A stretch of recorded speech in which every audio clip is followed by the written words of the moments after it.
Bonjour tout le monde, bienvenue au podcast Sivalgo, le podcast qui vise à élever le niveau de l'industrie de la construction en donnant des conseils, des astuces et des bonnes pratiques. Aujourd'hui, on a le plaisir d'accueillir Stéphane Reynaud de ACI Action Construction Infrastructure, directeur technique, chargé de projet, en charge de l'innovation. On va avoir un super bon podcast aujourd'hui. On va parler de réhabilitation à froid des chaussées type 1. Et puis, on va regarder un peu les techniques, puis les astuces, puis l'innovation derrière ça. Donc, comment ça va, Stéphane, aujourd'hui? Ça va très bien. Très bien, toi-même? Ben oui, ça va. Fait que peut-être, Stéphane, si tu veux commencer par te présenter, parler un petit peu de ton parcours. Parfait. Moi, je suis un technicien en génie civil avec 35 ans d'expérience dans le domaine du pavage. Donc, à ma sortie du cégep, j'ai été inspecteur contrôle qualité sur les chantiers pendant 4 ans. Ensuite, j'ai été dans un laboratoire à réinventer toutes les formules de mélange bitumineux pour y enlever justement toutes les particules rondes, le sable naturel, le gravier, pour rendre le mélange 100% fracturé, donc avoir de meilleures propriétés, de capacité portante, de résistance à l'orniérage. Puis après ça, j'ai été 19 ans dans des usines directeurs de la production. Donc, je m'occupais de tout. Chaque tonne produite était sous ma responsabilité. J'ai fait plus de 2 millions de tonnes en 19 ans. Donc, j'ai créé toutes mes inventions. Donc, j'ai fabriqué les inventions que j'avais faites avant. Et puis, présentement, c'est ma 15e année que je recycle tout ce que j'ai créé. Donc, je fais le recyclage.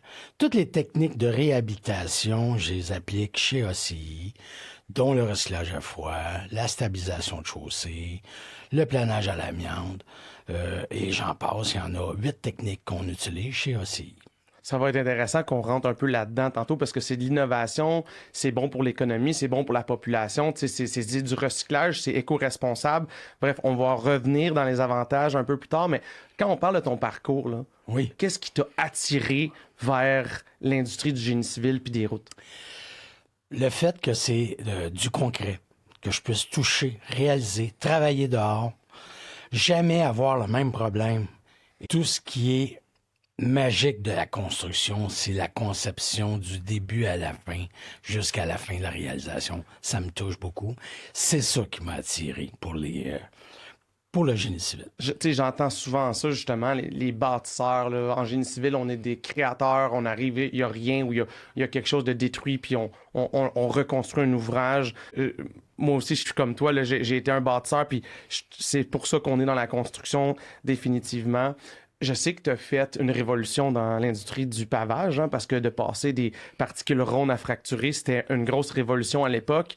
Est-ce que tu peux me parler de quelques projets qui ont été très pertinents, mais qui ont eu des défis d'envergure aussi dans ta carrière? J'ai plusieurs projets qui m'ont mis sur la map, comme on dirait.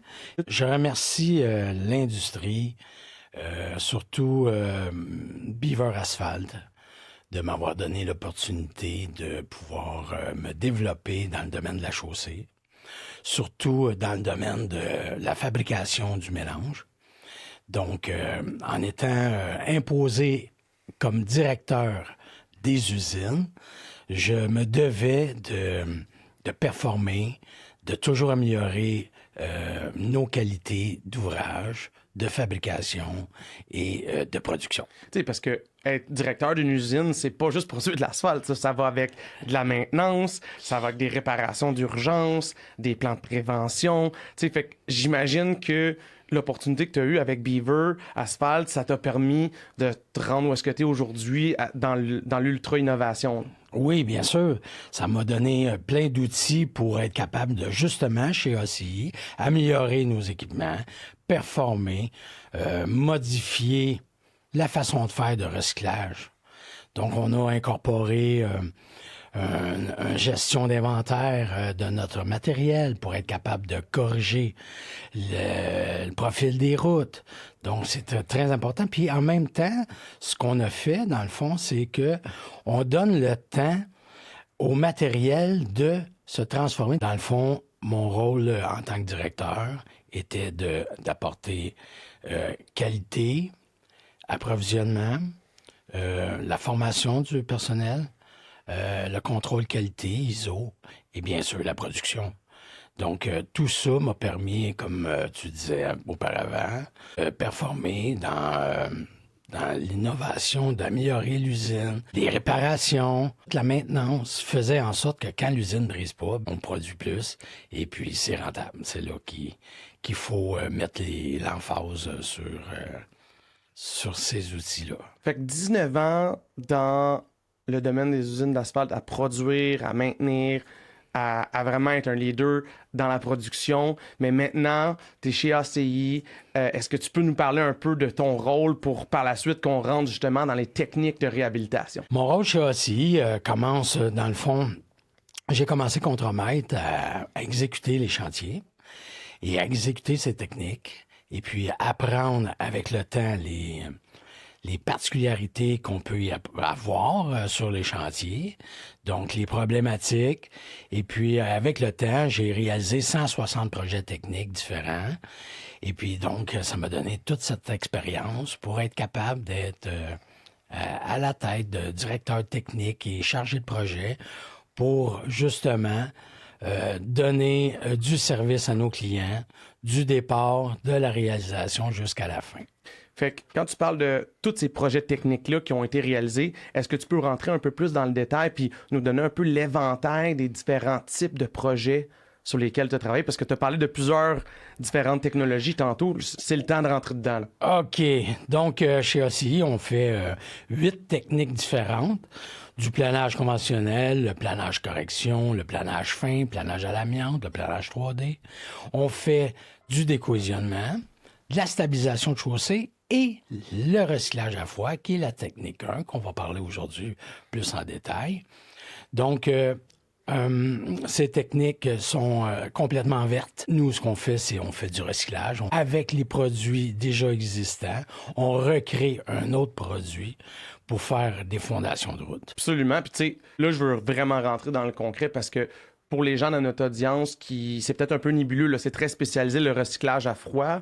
Le transport en génie civil, souvent un des postes autant budgétaires que énergivores sur les projets de route. Est-ce que tu peux nous expliquer plus en détail c'est quoi le recyclage à froid? Dans le fond, on retraite la surface de chaussée. Donc, on prend les matériaux, le pavage qu'on va retransformer, qu'on va rajouter du ciment et de l'émulsion pour faire un autre produit, pour faire un matelas pour le pavage. On fait une fondation. Donc, on refait une fondation de surface. Et puis, ce qu'on a, dans le fond, c'est plusieurs remorques. Remorques à émulsion, remorques à ciment, remorques à eau. Comme un train, hein? Oui, ça? c'est un train. Okay. On est tout attaché. Mm-hmm. On a une planeuse de 3,8 mètres.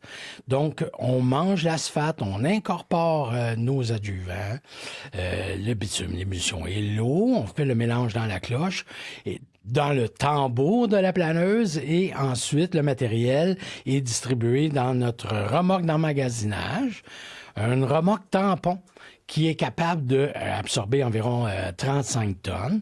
Ça veut dire si on a un trou en avant de la chaussée, on le sait que là, on a du matériel pour le remplir. Et à l'inverse, on a une bosse, bien, on va être capable de la couper pour l'emmagasiner dans notre remorque. Fait que en plus, tu es capable de reprofiler avec cette technique-là. Complètement. Oui, on refait le profil de la chaussée. On le fait transversalement, longitudinalement un mini peu, pas beaucoup, mais quand même, on corrige 2 fois la route. On corrige avec un préplanage s'il est requis, et ensuite, on reprofile avec le train de recyclage. Tout ce que j'arrache, je le repose en continu. C'est très impressionnant parce que quand on s'est rencontrés à Bitume Québec juste il y a quelques mois, puis on parlait de ça, puis c'est impressionnant parce que, Stéphane, tu me mentionnais qu'à la fin, là, ton matériel il est repassé. Fait que tu t'arranges pour arriver dans ton matériel, fait que t'as pas d'excédent puis il t'en manque pas. Exactement. Faut jamais j'en manque, il faut pas que ça déborde non plus. Fait que on appelle ça notre gestion d'inventaire de matériel. Donc, en continu, on sait exactement comment qu'on a de tonnes dans la remorque. Et puis, par rapport à ça, ben, je me limite à limiter mon profil de route tout en C'est un chiffrier, dans le fond. Tout ce que j'arrache, je le ressors. Donc, il faut que je gère mon matériel pour être sûr de ne pas en manquer, pas d'en avoir de trop. Fait que c'est tout un équilibre, là, cette histoire-là. Oui, c'est contrôlé au millimètre près. Et puis, on a un suivi que l'opérateur suit à toutes les 20 mètres. Donc, à toutes les 20 mètres, il sait son épaisseur de coupe, son pourcentage de pente, le matériel qu'il devrait avoir dans sa remorque. Et puis, en continu, on s'en va comme ça. La paveuse, à l'arrière, elle ne pose que 100 mm, pleine épaisseur partout. On joue jamais avec le taux de pose. C'est jamais la paveuse là, jamais qui corrige. Ouais, toujours la planeuse en avant. Donc, ça donne un confort de route qui est en continu, qui est toujours la même épaisseur. Pour la compaction, c'est mieux. Et puis, pour le client, il y en a pour son argent, comme on dit. Moi, je trouve ça vraiment innovateur, cette méthode-là. Mais ma question, c'est comment ACI est venu à se rendre à développer cette technique-là? Parce que vous êtes vraiment pionnier, là. Il n'y a pas beaucoup d'entreprises qui font ça. Puis si je me trompe pas, vous étiez les premiers, là. On n'est pas les premiers. C'est une technique qui existe, qui est en Europe depuis au moins 30 ans. Ici, nous, ça fait 20 ans là, qu'on utilise la technique. Je te dirais que pour ce qui est du planage fin, pour ce qui est de la planage à l'amiante, c'est nous qui ont inventé, qui étaient les premiers, les pionniers à faire les techniques ici au Québec. Et puis, pour le recyclage à froid, on est les deuxièmes, mais nous, notre train, il est vraiment... il est innovateur par notre remorque d'emmagasinage, notre gestion d'inventaire de matériel. On a fait plus de 100 modifications sur tous les équipements du train. Et puis... je sais qu'il y a eu pas mal de curieux sur ces affaires-là. Il y a des gens qui sont allés regarder. Il y a même des fournisseurs qui se sont inspirés de ce que vous aviez inventé. Fait que franchement, là, vous étiez pionnier à l'époque. Hein? Oui, exactement, oui. Je me rappelle d'une couple de fois que je me suis fait filmer. Et puis, bon, mais c'est ainsi, ça va la vie. Et puis, moi, je dirais que nous, chez ACI, ce qu'on a fait, dans le fond, c'est qu'on a pris une machine conventionnelle, une planeuse conventionnelle, et puis on l'a adaptée à nos besoins. Parce que ça existe un recycleur que la compagnie Virgin, fait de compagnie. Mais nous, on est parti avec nos équipements de base, et puis on les a tous modifiés à notre façon, comme on le voulait. On les a améliorés. Même les Allemands sont venus voir. Virgin est venu voir nos bureaux. Comment vous avez fait? Oui. Et puis, donc, on est très fiers de ça. Donc, dans le fond, on a pris le tambour et puis on l'a percé. On a mis une rampe à bitume avec 24 injecteurs. Ensuite, on a transformé la rampe à eau qui est à l'intérieur du tambour pour avoir plus de débit. Donc, on a mis des grosses rampes à eau. Et puis, on a mis un automate qui va contrôler le dosage des pompes. Donc, on s'est servi des moteurs existants hydrauliques pour, dans le fond, alimenter des pompes à émulsion, alimenter une pompe à eau. On a mis des volucompteurs pour être capable de compter le débit. Et puis, selon la vitesse d'avancement de la machine et les paramètres de coupe, la densité, tout se fait en automatique. On a même installé une rampe à capteur ultrason en avant du planeur, en avant du tambour pour lire la chaussée et qu'on soit capable de compter volumétriquement ce qu'on a à manger comme volume et injecter en conséquence. Je trouve ça vraiment impressionnant que tu nous parles de la technologie puis des techniques en arrière des machines. Tantôt, on a Éric Lachance-Tremblay, professeur de l'ETS, qui s'en vient nous parler de la science du recyclage à froid. Fait que ça va être une belle continuité, Stéphane. Merci de partager ça. Moi, je suis curieux de savoir combien de temps ça vous a pris à vous rendre là, parce que ce que tu expliques, c'est de la grosse ingénierie, là. Oui, exactement. Écoute, c'est des années d'essais-erreurs et beaucoup de millions investis là-dedans. Je te dirais que moi, ça fait 14 ans que je suis en charge du train de recyclage et je dois faire plus que 100 modifications à gauche, à droite sur tous les équipements. Donc, on s'améliore tout le temps. sans cesse, année après année. Et puis, on y va de l'avant. Tu sais, comme là, j'ai même mis, après l'équipement, un système GPS pour savoir exactement où elle est. Et puis, un système que, en continu, je sais le litrage qui se débite. Donc, je suis en contrôle à distance de la machine. C'est vraiment impressionnant de voir à quel point chez ACI, l'innovation est au cœur des valeurs fondamentales parce que c'est constamment en évolution. Exact, oui. Toujours pour pousser les limites de la productivité, de la qualité, de la performance, etc. Stéphane, j'aimerais ça que tu nous parles un peu, si on revient au recyclage à froid. Qu'est-ce qui fait en sorte qu'une route peut être recyclée avec cette méthode-là? Moi, j'habite en campagne. Oui. J'ai été sur une route où le recyclage à froid a été fait.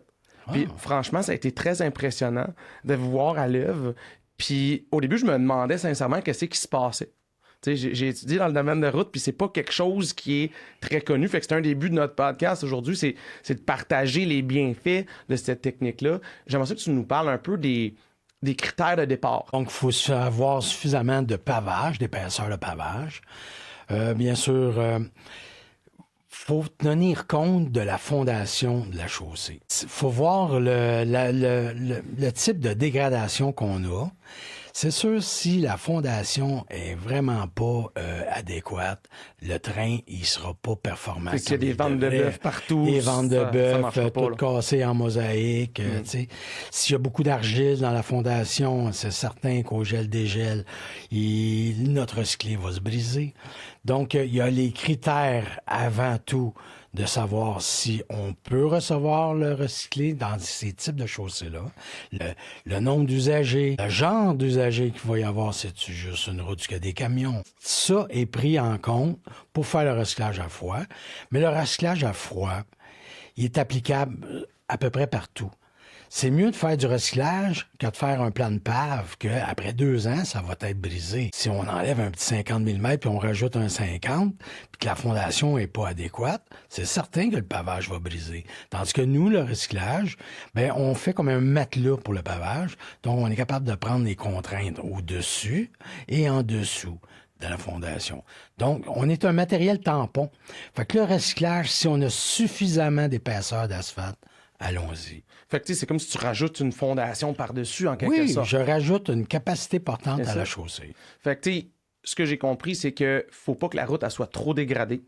Et oui. Il faut qu'on comprenne l'usage qu'on fait. Fait que c'est mieux d'être... On en parle justement avec Bitume Québec, qui va également venir nous voir tantôt. On en parle avec Bitume Québec pour justement conscientiser les gens à faire plus d'entretien. Oui. Conscientiser les donneurs d'ouvrage à être plus prédictifs dans leurs travaux. Parce que, exemple, si on attend que la route soit complètement dégradée, on a perdu notre opportunité de faire un recyclage à froid qui est très économique. Exactement, exactement. Donc, faire de la prévention, c'est très important. Et puis, comme tu dis, tu as entièrement raison. Si on attend que ça soit tout détérioré au maximum, ben, on n'aura pas l'efficacité qu'on veut d'avoir porté à notre chaussée. Est-ce que tu penses, Stéphane, que cette technique-là de recyclage à froid, elle est bien connue dans l'industrie? Malheureusement, non. Je te dirais, ça se donne pas assez à l'université. On n'apprend pas le recyclage à froid. Ça s'apprend sur le chantier avec le temps.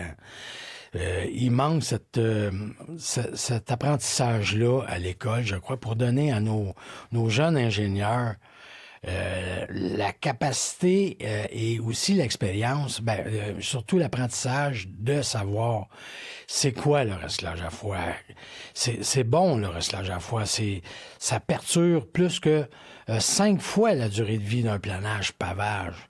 Donc, dans le temps, c'est une technique qu'il faut vraiment adapter à nos logiciels chaussés qui existent présentement, des outils pour les ingénieurs.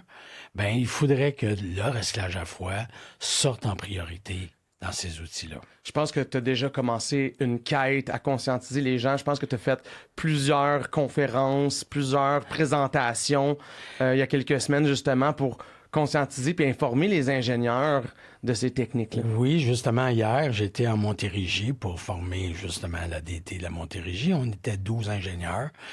Et puis, donc, j'ai présenté un PowerPoint sur nos techniques. Et puis, c'était très intéressant. Il y a eu beaucoup de questions. Et je pense qu'on s'en va de l'avant. C'est bien. Mais tu sais, quand c'est économique, c'est bon pour l'environnement, puis c'est une bonne qualité. Je veux dire, c'est un win-win-win en anglais. Là. Tu sais, tout le monde gagne à ça. Est-ce que là, on peut justement creuser dans les avantages? Là, on parle que c'est bon, puis est-ce qu'on peut détailler un peu plus les avantages pour justement conscientiser l'audience sur qu'est-ce que ça apporte le recyclage à froid? Bien sûr. Dans le fond, c'est une technique 100% verte. Tout le matériel est récupéré en place et retraité. Donc, on n'a aucun ajout de matériel neuf, de matériel primaire. Donc, avec cette technique-là, on n'a pas besoin de sortir le matériel du chantier. Donc, il n'y a pas de transport sur les routes pour détériorer encore nos routes avec les camions lourds. Ça, fait que c'est de l'économie de route. C'est de l'économie. C'est du gaz à effet de serre. De moins, c'est exactement. Ça. OK. Et puis, c'est une technique qui est très rapide. Donc, 6 km, je te fais ça en 4 jours, tu sais. Et puis, on nuit nullement aux usagers. On marche juste d'une voie à la fois. Et puis, je te dirais que la capacité portante, on l'améliore de 3 fois par rapport à un 0,3 quart, un mélange granulaire et de la fondation, aller tout de suite au pavage. Donc, on n'a pas de transition. Tu sais, un pavage, ça a comme environ 30 000 newtons de force. Et un mélange granulaire 0,3 quart, un 20-0, lui, il va avoir 3 000 de newtons de résistance. Donc, on a trop d'écart entre les deux. C'est comme si on aurait un matériau granulaire qui est instable. Donc, c'est facile à casser notre vitre. Donc, moi, je fais un matelas pour les deux, entre les deux, pour être capable de prendre les charges de la fondation granulaire et les charges de dessus avec les contraintes de transport et autres. Fait que, dans le fond, il y a aussi l'avantage qu'on remplace la route moins souvent qui vient incorporer les deux avantages précédents, soit réduire le transport, réduire les gaz à effet de serre. Oui. On a moins de production de matériel, ultimement, qu'eux aussi causent des gaz à effet de serre. C'est ça. Le fait de prolonger la durée a également un énorme avantage. Là. Oui, exactement. Donc, on a une durée de vie d'environ de 15 ans pour un recyclage à froid. Comparativement à un plan de pave, qu'on enlève 50 et on rajoute 50, qui va durer peut-être 3 ans. Tandis que là, nous autres, on va durer 15 ans. Donc, on est en réalité presque de 3 à 5 fois plus efficace dans le temps. Et en plus, on épaissit notre structure de chaussée de capacité portante. T'sais, le recyclage, on recycle sur 100 mm, puis on met tout le temps une couche ou deux de pavage par-dessus. Donc, on vient d'avoir un gros biscuit que je te dirais qu'au lieu d'avoir un petit 2 pouces de pavage, là, on est rendu à 6 pouces. Donc, c'est beaucoup plus résistant. Puis, en termes économiques, est-ce que tu as des données que tu peux nous partager sur le ROI? Parce que tu dis que c'est beaucoup plus économique multiples fois qu'un plan de pave, mais comment ça se transige dans le volet financier? Je te dirais, un plan de pave va coûter environ 20% d'une reconstruction neuve. Un recyclage va être environ 35% d'une construction neuve. Donc, l'économie, ça nous coûte un petit peu plus cher faire du recyclage, mais on dure 3 fois plus à 5 fois dans le temps. Donc, au bout de la ligne, on est très gagnant de faire du recyclage à froid. Ben moi, je pense que ça nous coûte la moitié puis le tiers à ce moment-là, si exactement. on prend les vrais chiffres. Oui, c'est ça. C'est un investissement, mais la durée est là, tu sais. Oui. Puis, OK, ben merci beaucoup, Stéphane, d'avoir partagé ça avec nous. Y a-tu d'autres conseils que tu voudrais donner à l'industrie pour les conscientiser à considérer le recyclage à froid?